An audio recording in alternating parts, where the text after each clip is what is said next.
You're listening to the Stable Management Podcast, where we discuss the barn management topics that you're passionate about.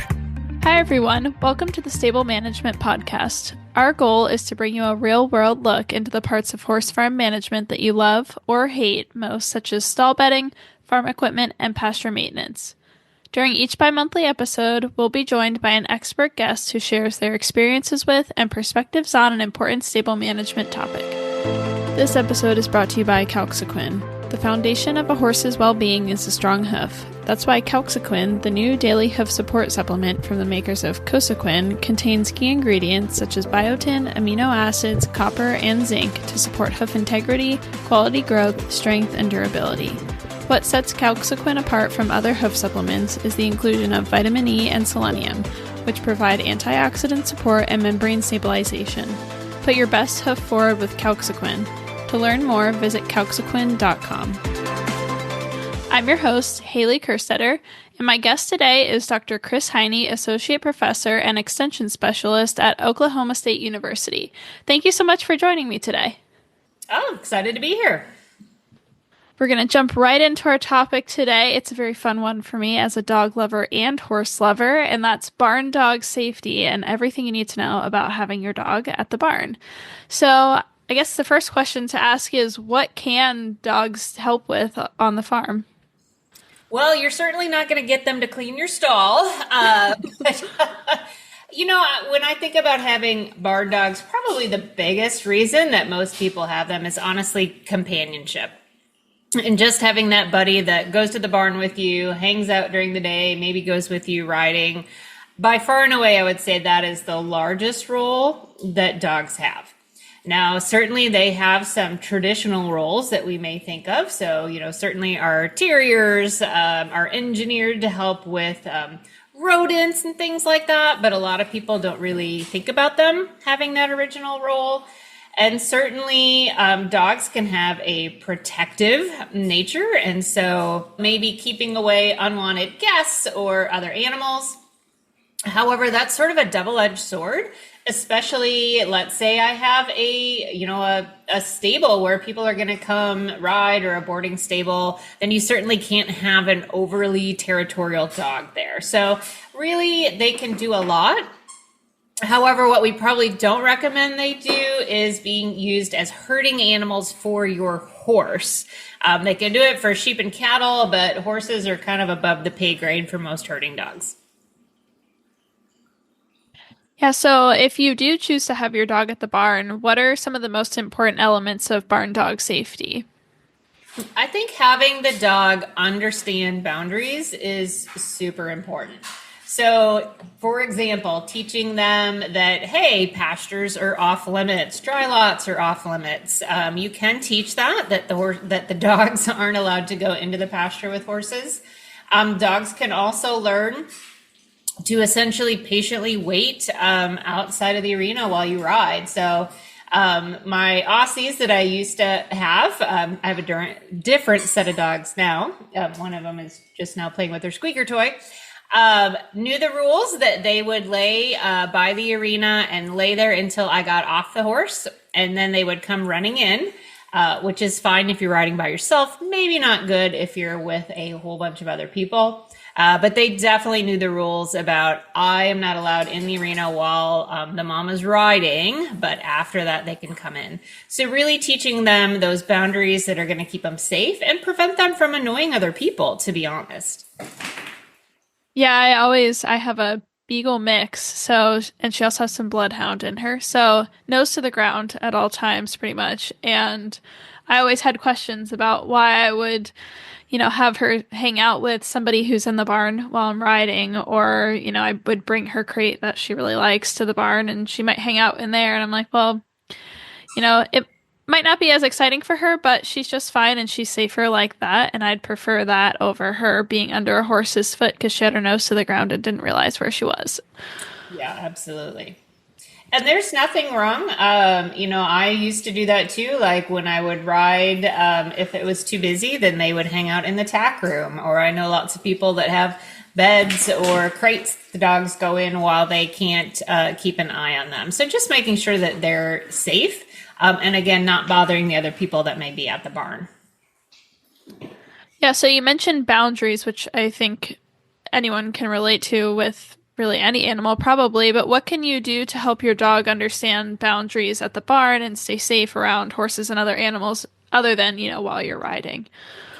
So, there's some pretty simple tools that you actually can do. And whether you're raising a dog from being a young dog or you got the dog a little bit later in life. But I'm a big fan, when I was teaching dogs the rules about, hey, you can't go in the arena.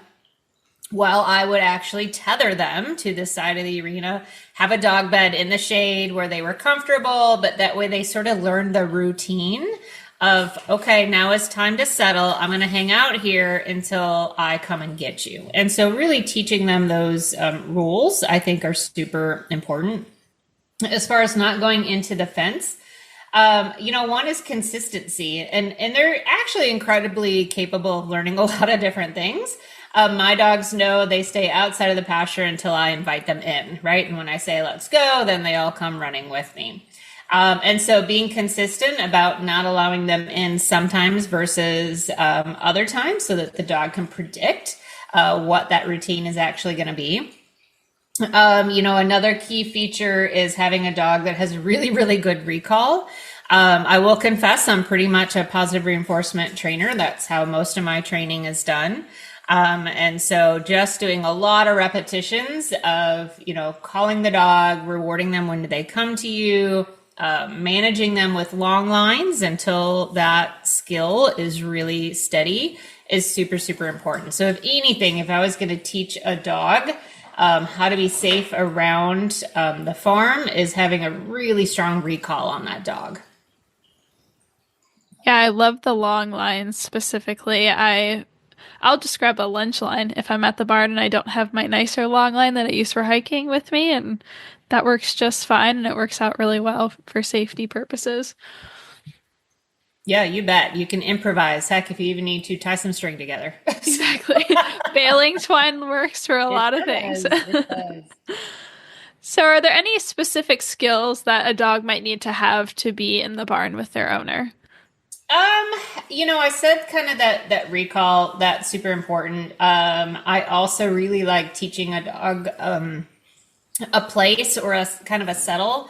So again, giving them a bed or a defined area that they're used to going and laying on to be out of the way.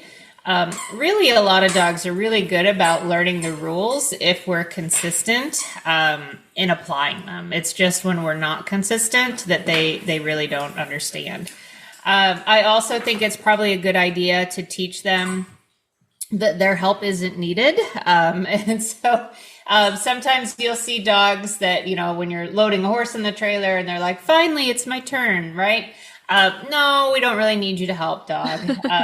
Or you'll see dogs that get really excited about horses that are being lunged. And I guess, I've seen plenty of dogs do it safely where they really stay far away from the horse. But that's one that may be a little bit of a risky behavior, because if the horse is not happy with the dog and decides to kick out at them, that can be really, really dangerous. So I don't really advocate for any dog assistance in horse directing activities. Yeah, that totally makes sense. And in that same breath with, kicking and safety, are there any liability concerns associated with having your dog in the barn or allowing other people's dogs, say a boarder's dog, onto your farm? Yeah, and I think, a lot of horse owners may be familiar with like the limited liability laws, but those don't protect you if you can foresee a risk. And so if I have a dog that has a history of running after a horse, scaring them, or essentially if I'm not under control of my dog, that can leave you sort of in perhaps legal jeopardy. And that doesn't mean, I'm realistic. I don't think that every dog has to be on a leash at all times. But if your dog has a propensity to do anything that would be considered a safety issue, then they're going to have to be, right? So Really, off-leash dogs should be limited to ones that have a pretty good amount of training on them. The downside, and be realistic about this, because I've seen it happen quite a bit. I really try to put a lot of training into my own animals. But sometimes people will see, well, that person brought a dog, so clearly I can bring my dog. And so it sort of snowballs past the recognition of, well-trained dogs may be allowed, to people thinking, well, now I have the right to do that. So I think stable owners have to be very clear about that. I mean, you might even think about, maybe there's some rules. The dog has to be, maybe pass some tests or do some things. I don't know. I'm just kind of throwing things out here now. But I think that's one of those dangerous, slippery slopes, is that somebody sees one dog there and now everybody thinks the dogs can come. And now if the dogs outnumber the horse, we can kind of have an uncomfortable situation.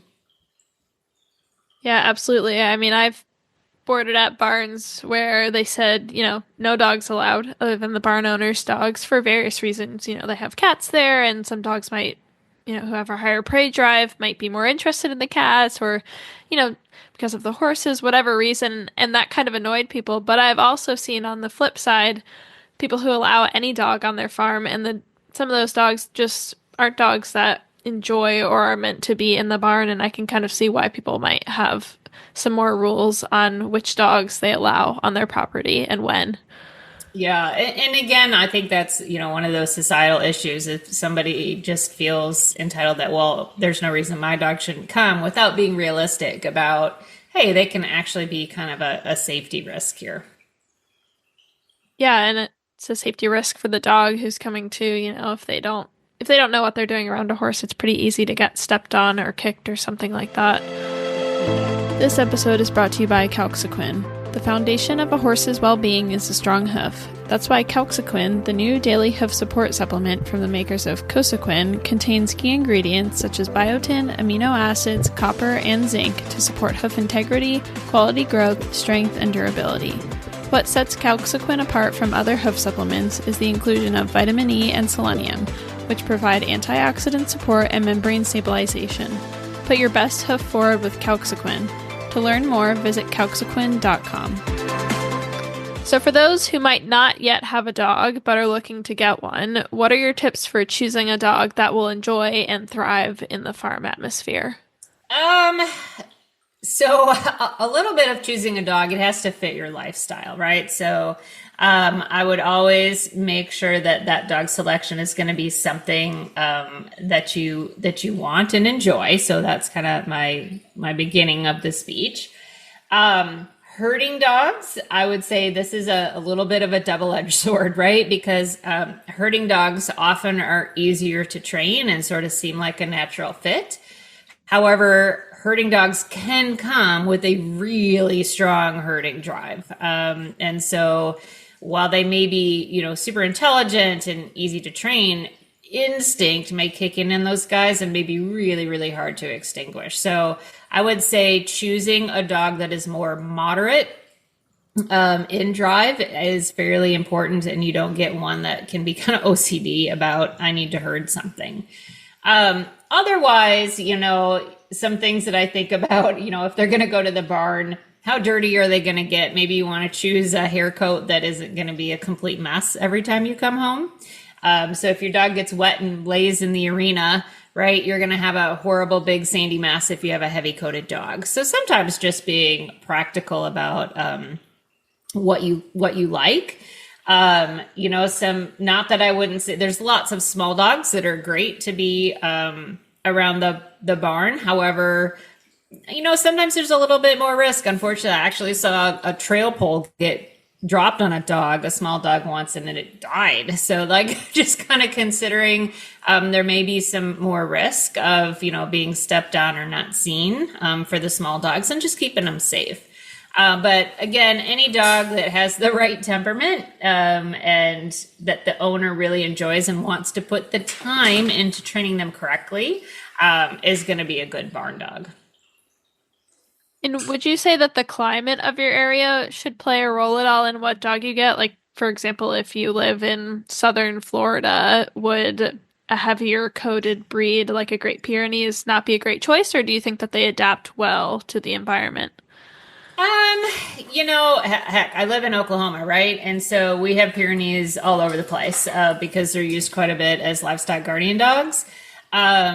So it's not that they're not here, right? And so just making sure they have water and shade, I think is super important for them. I mean, I have friends that have Siberian Huskies, and they do well with them. Brachiocephalic dogs in the heat, right? So it's more about being aware of your dog's heat sensitivities and don't stress them or put them in a position where they can get overheated. So I think that's more the really important piece of that. And, I'll give my shout out that double coated dogs shouldn't be shaved, right? So that outer coat is there for a reason. But again, if it's your breed and you love it, then, making smart accommodations for them, I think is more the key. Well, that's really good to hear. I have heard a few times people say, oh, I can't have this dog, I can't have that dog because of where I live, but maybe it's just about your preparations and how you manage them. So that's really good to know. Yeah. I mean, you can't go taking a heavy coated dog hiking in the summer, right? That's just being practical about it, or you got to shorten things down. So again, you do have to think about your lifestyle and what you are willing to do to make that animal comfortable. For sure. So my final question for you today is one that I ask almost all of my guests about their respective topic. And it's, what is one common misconception that you hear about barn dogs? Oh, goodness. Well, I mean, I've had dogs at the barn very successfully. I think, common misconception. I don't know, maybe that they're dirty and can't come in the house. You're going to have, almost all of my friends are exclusively dog people. So we don't have a lot of misconceptions. We love all the dogs. Yeah, I can relate to that. I think that most horse people are just animal people in general, and they love their dogs, and I don't mind my dog coming in a little dirty. It doesn't bother me. Yeah, washable. No, that's just part of it. Maybe that they don't need training. I think that one maybe is a common misconception. All dogs need training, and even a herding dog needs to learn to know the rules. Sure. And actually, okay, I'm going to ask you one more question, even though I said it was the last question. And I sometimes hear people say, say you get a puppy and you have a few established barn dogs who know the routine and they know what they're doing. Do you think that these older, more experienced dogs are able to help with training the younger dog, or is that still mainly the owner's responsibility? I would say that answer is both. Older dogs can actually be really helpful. So if you have well-trained older dogs, a lot of times the puppies sort of just pick up the same routine as the older dogs. But again, those have to be good older dogs. I've also seen it work the other way, where you have a young rambunctious dog that starts doing something naughty, and then the older dog is like, hey, that seems like a good idea. But they do, right? I really appreciate an older dog, and not necessarily a geriatric senior dog, because then you're pushing past what they're able to do. But they can. I mean, dogs are really good at observational learning. I've watched it happen. They can be wicked fast at learning to do things by watching another animal. So yes, I always say, maybe plan that young dog while the older dog can still actually help be the teacher, the babysitter a little bit. But the second part of your question, no, it is still absolutely irresponsible to train that young dog. You can't just he'll be fine and just learn by watching, because again, if you have a different personality in that younger dog and they're one that wants to push a little bit, sometimes they can convince the older dog that, hey, going for a walk might not be a bad idea. Yes, for sure. Well, that's all the time we have for today, but it's been awesome talking with you, and I really appreciate you joining me. Yeah, you bet. I'm always happy to talk horses and dogs. Thank you all for listening today. Please remember to like this podcast, subscribe, leave a review, and recommend the Stable Management Podcast to a friend.